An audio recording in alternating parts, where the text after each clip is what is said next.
अंतर्गत प्रथम मंत्र की व्याख्या चल रही थी। ईश्वर के गुण बताए जा रहे थे। कल हमने न्यायकारिण यहां तक चर्चा की। इसके बाद अगला गुण बताया है, हे जगदीश। जगदीश का अर्थ है जगत का ईश। ईश मतलब स्वामी, मालिक। ईश्वर के साथ हमारे जो संबंध हैं, कल भी उस पर थोड़ी चर्चा चली थी इसी एक कक्षा में, कि ईश्वर का और हमारा एक सेव्य सेवक संबंध है, या स्वामी सेवक संबंध ऐसा भी कह सकते हैं। ईश्वर हमारा स्वामी है, हम उसके सेवक हैं। वो हमारा राजा है, हम उसकी प्रजा हैं। तो ये ईश शब्द का अर्थ भी ऐसा ही है कि ईश्वर जो है वो सारी दुनिया का मालिक है, सबका राजा है। मालिक का जो संबंध होता है वो दो तरह से होता है, एक जड़ वस्तुओं के साथ, एक चेतनों के साथ। जैसे कोई आदमी बाजार में जाके कार खरीद ले, पैसे देकर कार खरीद ली।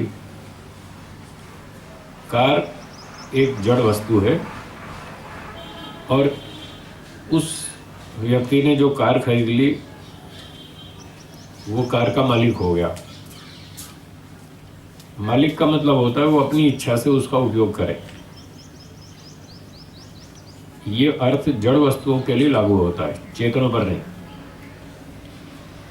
चेतनों को जब मालिक कहते हैं तो उसका अर्थ ये नहीं होता वो अपनी इच्छा से चाहे जैसा उपयोग करे जिस वस्तु का वो मालिक है। ये नियम जड़ वस्तुओं तक सीमित है। उसने कार खरीद ली, अब उसकी इच्छा है वो सुबह चलाए, दोपहर में चलाए, शाम को चलाए, रात को चलाए, जब मर्जी चलाए, जिस दिशा में चाहे उस दिशा में चलाए, जितनी गति से चाहे उतनी गति से चलाए, वो उसकी इच्छा है। तो जड़ वस्तुओं का वो उपयोग अपनी इच्छा अनुसार, आवश्यकता अनुसार चाहे जैसा करे, इतनी उसको छूट है। इस बात को हम मालिक शब्द से कहते हैं कि वो कार का मालिक है, ये इसका अभिप्राय है। जब कोई चेतन का मालिक होता है तो उसमें ये बात लागू नहीं होती कि वो जब चाहे जैसा मर्जी उपयोग करे। वहाँ मालिक का मतलब होता है उसने एक चेतन की जिम्मेदारी अपने ऊपर ली है, उसकी सुरक्षा की, खान पान की, सेवा की, सहायता की, देखभाल की जिम्मेदारी वो अपने ऊपर लेता है। इतनी सीमा तक वो उसका मालिक होता है। उदाहरण के लिए जैसे माता पिता हैं, वो अपने बच्चों के मालिक हैं। तो माता पिता ने बच्चों के पालन की जिम्मेदारी ली है। वो उनको खिलाएंगे, पिलाएंगे, उनका ध्यान रखेंगे, सेवा करेंगे, सुरक्षा करेंगे, उनको गलतियों से बचाएंगे, अच्छी अच्छी बात सिखाएंगे, बुराइयों से रोकेंगे, दुर्घटनाओं से बचाएंगे, बहुत सारी जानकारियां देंगे ताकि वो हानि ना उठाएं और सुख प्राप्त करें।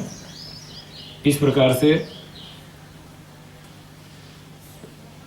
माता पिता बच्चे के मालिक हो गए। पर यहाँ वो जड़ वस्तु वाला नियम लागू नहीं होता है कि वो चाहे जैसे बच्चों का उपयोग करें।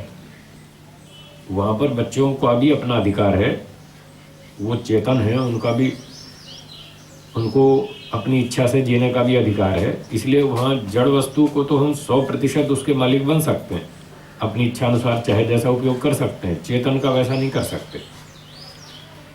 तो जैसे माता पिता बच्चे के मालिक हैं, उनके रक्षक हैं, और बच्चों को माता पिता की बात माननी है, उनकी निर्देश का पालन करना है, तब तो बच्चे माता पिता से लाभ उठा सकते हैं, सुख प्राप्त कर सकते हैं और उनका वो स्वामी सेवक संबंध ठीक रहेगा। ऐसा ही हमारा ईश्वर के साथ स्वामी सेवक संबंध है। ईश्वर हमारा स्वामी है या मालिक है और हम उसके सेवक हैं। ईश्वर हमारी जिम्मेदारी लेता है कि मैं तुम्हें खिलाऊंगा, पिलाऊंगा, तुम्हारी रक्षा करूंगा, मार्गदर्शन करूंगा, गलतियों से बचाऊंगा, तुम्हारी देखभाल करूंगा, और तुमको मेरी बात माननी है। जैसे बच्चों को माता पिता की बात माननी है, ऐसे हमको ईश्वर की बात माननी है। तो हम उसके सेवक हो जाएंगे, ईश्वर हमारा स्वामी हो जाएगा, वो हमारा ईश हो जाएगा, मालिक हो जाएगा। इस प्रकार से ईश्वर जगत का ईश है, जगत में जितने चेतन आत्माएं हैं उन सब का मालिक है, और साथ साथ जड़ वस्तुओं का भी मालिक है। ये सूर्य, पृथ्वी, चंद्रमा, तारे, पर्वत, नदियाँ, समुद्र, जितने भी ये जड़ पदार्थ हैं, पूरी प्रकृति मूल रूप से देखें तो वो सारी ईश्वर की संपत्ति है। तो जड़ वस्तु का तो वो अपनी इच्छा अनुसार उपयोग कर सकता है, जैसा उसको ठीक लगता है वैसा उपयोग करे, उचित लगे वैसा करे। ईश्वर को ये ठीक लगता है कि मैं इस प्रकृति से जगत बना दूँ और तरह तरह के पदार्थ बना दूँ, फल फूल, औषधि, वनस्पति, खनिज पदार्थ, पेट्रोलियम, धातुएं, सोना चांदी वगैरह। तो ईश्वर को ये ठीक लगता है, इसलिए वो प्रकृति से जगत को बना देता है। वो उसकी इच्छा है, अपनी इच्छा अनुसार वो जड़ पदार्थों का उपयोग कर सकता है। फिर सारी बातें तो दृष्टांत की मिलती नहीं, ये नियम हमेशा याद रखें। मनुष्य जो है वो कार खरीदता है, वो उसका मालिक हो जाता है, तो वो अपने स्वार्थ के लिए, अपने लाभ के लिए उसका उपयोग करता है, और हम उसको उसका मालिक कहते हैं। अब कार का जो मालिक है उसकी तरह ईश्वर 100% वैसा मालिक नहीं है। ईश्वर प्रकृति का मालिक है, अपनी इच्छा अनुसार उसका उपयोग करने में स्वतंत्र है, परंतु इतना अंतर है कि कार का मालिक तो अपने लाभ के लिए कार का उपयोग करता है, पर ईश्वर अपने लाभ के लिए प्रकृति का उपयोग नहीं करता है। ये ध्यान देना है, न्याय शास्त्र का ये नियम। कोई भी उदाहरण दिया जाता है वो 100% साध्य के तुल्य नहीं होता, कुछ अंशों में ही उसकी समानता होती है। तो यहाँ इतनी समानता है कि जैसे कार का मालिक अपनी इच्छा अनुसार कार का उपयोग करता है, जैसा उसको उचित लगता है, ऐसे ही ईश्वर भी अपनी इच्छा अनुसार प्रकृति का उपयोग करता है जगत बनाने के लिए, जैसा उसको ठीक लगता है वैसा करता है। इतनी समानता है। कार का मालिक अपने लाभ के लिए कार यूज करता है, खरीदता है, उसका प्रयोग करता है। ईश्वर सृष्टि का उपयोग अपने लाभ के लिए नहीं करता है। ये अंतर ध्यान में रखेंगे। तो इस प्रकार से ईश्वर जड़ पदार्थों का भी मालिक है और चेतनों का भी राजा के रूप में, रक्षक के रूप में वो भी मालिक है, इसलिए उसको जगदीश कहते हैं। ये जगदीश शब्द का अर्थ हुआ सारे जगत का मालिक। अगला शब्द है सर्व जगत उत्पादक आधार।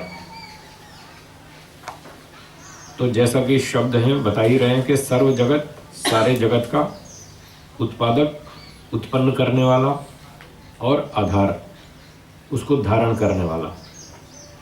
तो ईश्वर कैसा है? सारे जगत को उत्पन्न करता है। हम अच्छे ऊंचे वैज्ञानिकों से मिलते रहते हैं, बातचीत करते रहते हैं, वो ब्रह्मांड के बारे में बताते हैं कि ये कितना बड़ा ब्रह्मांड है। एक बड़े अच्छे ऊंचे वैज्ञानिक ने बताया कि ये जो हमारी सृष्टि है, जिसमें ये जो हमारी पृथ्वी है जिस पर हम रहते हैं, इस पृथ्वी के साथ 8-9 ग्रह और भी हैं, और ये सारे ग्रह एक सूर्य का चारों ओर चक्कर लगाते हैं। ये सूर्य जिसके प्रकाश में हम बैठे हैं इस समय, इस सूर्य के चारों ओर ये चक्कर लगाते हैं, इनको बोलते हैं ग्रह। और इस सूर्य को भी और इन ग्रहों को भी, और साथ में कुछ उपग्रह भी हैं जो हमारी पृथ्वी के चक्कर लगाते हैं या ग्रहों के चक्कर लगाते हैं, उनको बोलते हैं उपग्रह। इस तरह से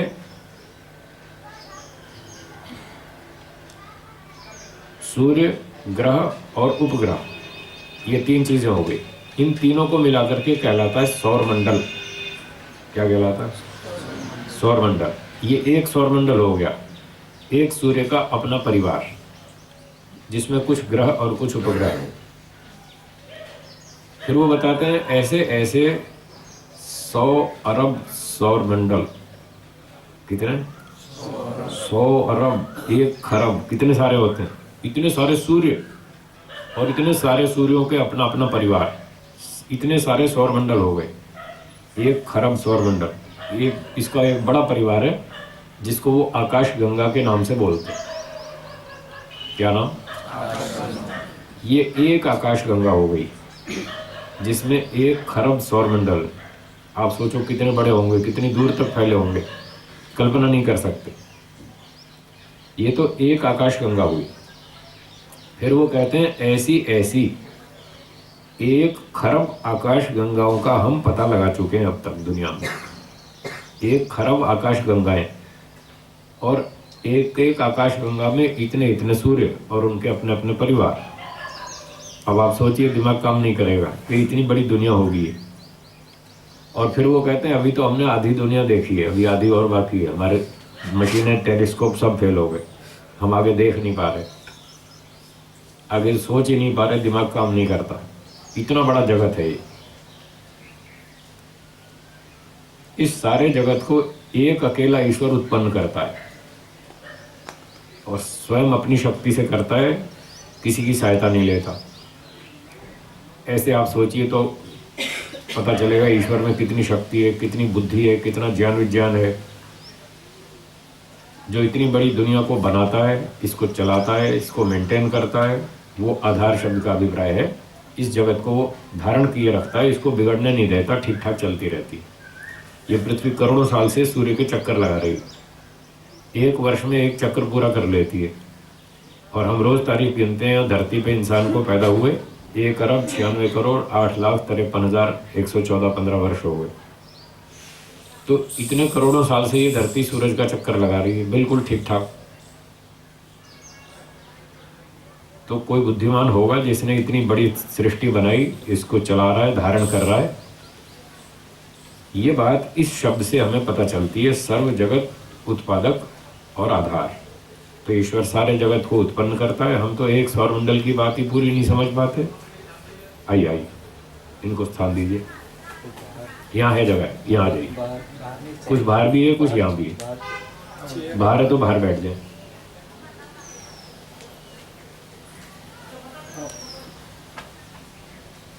तो इस प्रकार से ईश्वर इस सारे जगत का उत्पादक भी है और आधार भी है, ऐसा हमको समझना चाहिए। ये सब कहने का मतलब क्या? इतना सब गुणगान करने का अभिप्राय ये है कि ईश्वर सर्वशक्तिमान है, सर्वज्ञ है, उसके अंदर बड़े विचित्र गुण हैं। उन गुणों को हम समझें, उसकी शक्ति को समझें और फिर अपनी उससे तुलना करें, हमारी शक्ति कितनी है और उसकी कितनी। और जब हमारी 0 जैसी है, कुछ भी नहीं है, ना के बराबर है, तो उससे हम क्या टक्कर ले सकते हैं? तो अपने मिथ्याभिमान को नष्ट करें, खाम भ्रम में ना बैठे रहे कि हम ही दुनिया में बहुत बुद्धिमान है और हम सब कुछ कर सकते हैं। ईश्वर की सहायता के बिना हम होश में भी नहीं आ सकते। आज हम बैठे हैं, होश में हैं, देख रहे हैं, सुन रहे हैं, समझ रहे हैं। ये इसलिए है कि ईश्वर ने इतना बड़ा जगत बनाया, सौरमंडल बनाया, खाना पीना बनाया, अनाज औषधि वनस्पति बनाई, सारी चीज़ें हमको बना कर दी, तब जाके हम होश में आए। ये शरीर, मन, बुद्धि, इंद्रियां, ये सब ईश्वर नहीं देता तो हम होश में नहीं आते। और फिर भी हम इतनी अकड़ में रहते हैं कि हम बहुत कुछ जानते हैं और हम बहुत कुछ कर सकते हैं। तो ये सारा मिथ्या ज्ञान हमारा दूर हो, मिथ्याभिमान हमारा दूर हो। इस तरह से हम सोचें, ईश्वर के गुणों को समझें और ठीक काम करें। ईश्वर हमारा स्वामी है, हम उसके सेवक हैं। वो हमारा राजा है, हम उसकी प्रजा हैं। उसके कानून को समझने का प्रयास करें, उसके कानून का, संविधान का पालन करें। तब तो हमारा ये जन्म भी अच्छा बनेगा और अगला भी अच्छा बनेगा और आगे आगे हमको सुख मिलेगा। अगर हम इस प्रकार से स्वीकार नहीं करते कि ईश्वर राजा है, हम उसकी प्रजा हैं, हमें उसके कानून की क्या पड़ी है, क्या कोई ज़रूरी थोड़ी है उसका पालन करना, ऐसा यदि हम सोचेंगे तो ये जन्म भी बिगड़ेगा, अगला भी बिगड़ेगा और अगला भी बिगड़ेगा और फिर आगे दंड ही दंड। तो दंड से बचें, अच्छे काम करें, सदा सुखी रहें।